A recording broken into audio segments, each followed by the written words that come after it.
అంటే చదువుకుంటున్నావా? చదువుకో చదువుకో. దేనైనా వెనక్కి తీసుకురావాలం కానీ కాలం వెనక్కి తీసుకురావడం ఎవడి వల్ల కాదు. టైం విలువ గురించి నువ్వు మాట్లాడడం నువ్వు ఎలా పోతే నాకెందుకులే. ఏమ్మా నీ పూజ అయిందా? తలకే పట్టేసింది, కాస్త మజ్జిగుంటే ఇవే. మా నాయనే అందరూ పొద్దున్నే లేచి టీలు కాఫీలు అడుగుతుంటే నువ్వు మాత్రం మజ్జిగ అడుగుతున్నావురా. కాఫీలు టీలు తాగే స్టేజ్ వాడు ఎప్పుడో దాటిపోయాడు. రాత్రి తాగింది దిగాలంటే మజ్జిగే తాగాలి. నువ్వు తల దించుకోవడం ఎందుకురా? నీలాంటి యదవనగానందుకు నేనే దించుకోవాలి తల. రాత్రి సుబ్బారావు గారి ఇంటి మీద గొడవకెళ్ళేవంటగా. అలా చెప్పాడు మీకు? ఏ మళ్ళీ గొడవ కెడతావా? నీ దెబ్బకు భయపడి రాత్రి తలుపులు తీసి పడుకున్నారంట. తెల్లారగా టైంట్లో దొంగలు పడ్డారు.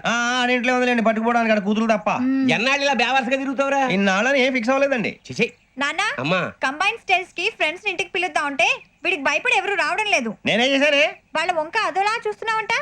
గొప్ప ఫిగర్లని అదోలా చూస్తాను, ఏదో మోహాలు వేసుకొని. చదిగా ఆ గొంతు ఆ వాలకం చూడలేకపోతున్నాను రా బాబు. చిన్నప్పుడు వచ్చి అలాగే ఉన్నావు, తెగ ముడిచిపోయారు. ఇప్పుడు నచ్చట్లేదు నాన్నగారు మీకు? నేను యదవలతో డిస్కస్ చేయను. నేను చేస్తాను.